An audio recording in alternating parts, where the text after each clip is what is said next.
Hello बच्चों, स्वागत है आप सभी का इस वीडियो में। मासिक परीक्षा माह जुलाई के लिए विज्ञान विषय कक्षा 9वीं के लिए इस वीडियो में हम अभ्यास क्वेश्चन पेपर देखने वाले हैं। तो चलिए शुरू करते हैं। सही विकल्प चुनकर लिखना है। पहला क्वेश्चन है, पदार्थ की कितनी अवस्थाएं होती हैं।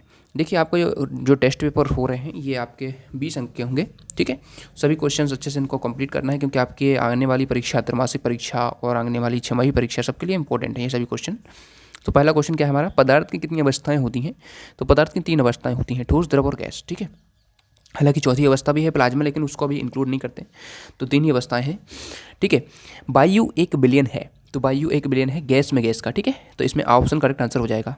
जंतुओं के शरीर की संरचनात्मक व क्रियात्मक इकाई क्या होती है, तो कोशिका होती है। इसमें द ऑप्शन करेक्ट आंसर हो जाएगा। प्रति इकाई समय में चली गई दूरी को क्या कहते हैं, तो इसे चाल कहते हैं। ठीक है, प्रति इकाई समय में चली गई जो दूरी होती है वो चाल कहलाती है। ऐसे नॉर्मल आप चल रहे हैं कैसे भी, तो वो आपका दूरी होती है, लेकिन प्रति इकाई एक यूनिट टाइम में जो आप दूरी तय करते हैं वो चाल होती है। उसके बाद देखिए नेक्स्ट क्वेश्चन, रिक्त स्थानों की पूर्ति करना है। रिक्त स्थान में पहला क्वेश्चन है, कोलाइडी विलयन द्वारा प्रकाश की किरणों का फैलना क्या कहलाता है।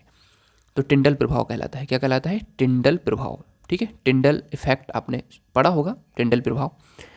समसूत्री विभाजन खालिस्तान कोशिकाओं में होता है, तो कायिक कोशिकाओं में होता है। ठीक है, समसूत्री विभाजन कायिक कोशिकाओं में है, कायिक भर लेंगे। वेग में परिवर्तन की दर त्वरण कहलाती है। क्या कहलाती है, वेग में परिवर्तन की दर त्वरण या एक्सेलरेशन कहलाती है। ठीक है, नेक्स्ट क्वेश्चन देखिए, एक शब्द या वाक्य में उत्तर लिखना है। दाव का एसआई मात्रक क्या होता है। दाव का एसआई मात्रक पास्कल होता है। ठीक है, पास्कल। नेक्स्ट क्वेश्चन देखिए, माइटोकॉन्ड्रिया का एक कार्य लिखना है। तो माइटोकॉन्ड्रिया का जो कार्य होता है वो एटीपी का निर्माण करना होता है, एटीपी का निर्माण। ठीक है, एडिनोसिन ट्राइफॉस्फेट एटीपी इसका निर्माण करता है, जिससे हमें एनर्जी मिलती है जो। ठीक है, कोशिकाओं का ऊर्जा घर इसको कहा जाता है, ऊर्जा घर। ठीक है, तत्व व यौगिक में अंतर बताना है आपको। मिश्रण व यौगिक में 2 अंतर, इनमें से कोई एक करना है, तो हम दोनों ही देखेंगे, आपको दोनों ही याद करके रखना है। ठीक है, तो देखिए चलिए इसका आंसर देखते हैं। तत्व और यौगिक में अंतर देखते हैं, मिश्रण यौगिक में अंतर देखते हैं। तो देखिएगा, तत्व यौगिक में अंतर हो जाएगा। तत्व एक ही प्रकार के परमाणु से मिलकर बने होते हैं और यौगिक विभिन्न तत्वों के परमाणु से मिलकर बने होते हैं। ठीक है, तत्व को विभाजित कर कोई नया तत्व प्राप्त नहीं किया जा सकता है। ठीक है, जैसे सोडियम तत्व है Na, अब इसको विभाजित नहीं कर सकते हम। ठीक है, लेकिन यौगिक क्या होता है, यौगिक होता है NaCl, यानी सोडियम भी है इसमें और क्लोरीन भी है। तो Na को अलग कर सकते हैं हम, क्लोरीन को अलग कर सकते हैं। तो यौगिक में हम जो तत्व बने हैं, मतलब जिन तत्वों से यौगिक मिलकर बना है उनको हम अलग कर सकते हैं। जैसे मैंने एग्जांपल भी आपको दे दिया।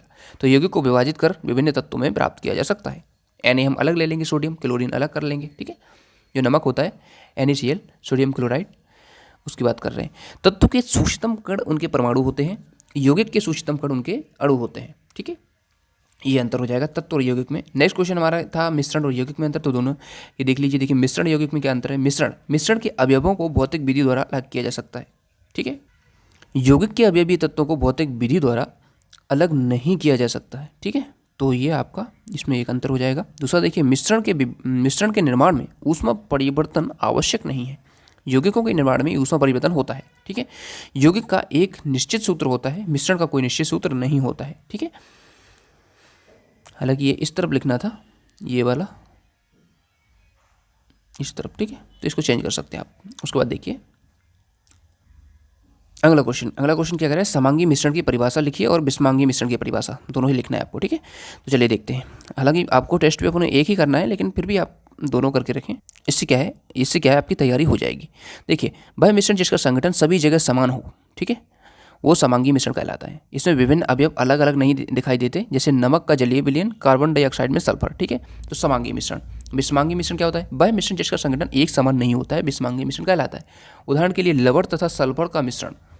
अब लवण है, लवण कोई भी हो सकता है, NaCl नमक हो सकता है और कुछ भी हो सकता है, तथा सल्फर का मिश्रण, तो ये जो मिश्रण है वो विषमांगी हो जाएगा। ठीक है, तो इस प्रकार से दोनों आप परिभाषाएं याद रखिएगा। नेक्स्ट क्वेश्चन हमसे कह रहा है, गर्मियों में घड़े का जल ठंडा क्यों होता है। गर्मियों में हमें किस तरह के कपड़े पहनने चाहिए, दोनों ही क्वेश्चन है। देखिए, इनको हम देख लेते हैं। 3 नंबर का क्वेश्चन रहेगा। देखिए, पहले तो देखते हैं घड़े का जल ठंडा क्यों हो जाता है। गर्मियों में वायुमंडल में जलवाष्प कम होती है, जो वाष्पन की दर को बढ़ा देती है। घड़े में छोटे छोटे रंध्र होते हैं, रंध्र मतलब छिद्र होते हैं, जिससे पानी धीरे धीरे रिसता है, जो वाष्पन के लिए जल से अधिक ऊष्मा ले लेता है, जिससे घड़े का पानी ठंडा होता है। ठीक है, ये आपका हो जाएगा ठंडा क्यों होता है। उसके बाद देखिए हमें किस तरह के कपड़े पहनने, हमें गर्मी में सूती कपड़े, हल्के कपड़े पहनना चाहिए, हल्के रंग के कपड़े पहनना चाहिए। सूती कपड़े पानी को अच्छी तरह से सूख लेते हैं, क्योंकि गर्मियों में हमें बहुत पसीना आता है, इसलिए सूती कपड़े हमारे शरीर के पसीने को सूख लेते हैं और पसीने को वातावरण में छोड़ देते हैं, जिससे उसका बाष्पीकरण तेजी से होता है और इस बाष्पीकरण के दौरान पसीने की सतह पर मौजूद कण हमारे शरीर की सतह से ऊर्जा प्राप्त करते हैं, जिससे शरीर ठंडा रहता है। इसके अलावा हल्के रंग के कपड़े गर्मी को कम सोखते हैं, मतलब जैसे कि हल्का रंग वाइट कलर ले लें तो वो कम ऊर्जा को अवशोषित करता है एज कम्पेयर टू जो ब्लैक कलर होता है, ठीक है। तो हमें काले तो बिल्कुल नहीं पहनना चाहिए, ठीक है। तो इस प्रकार से ये इसका कारण होता है।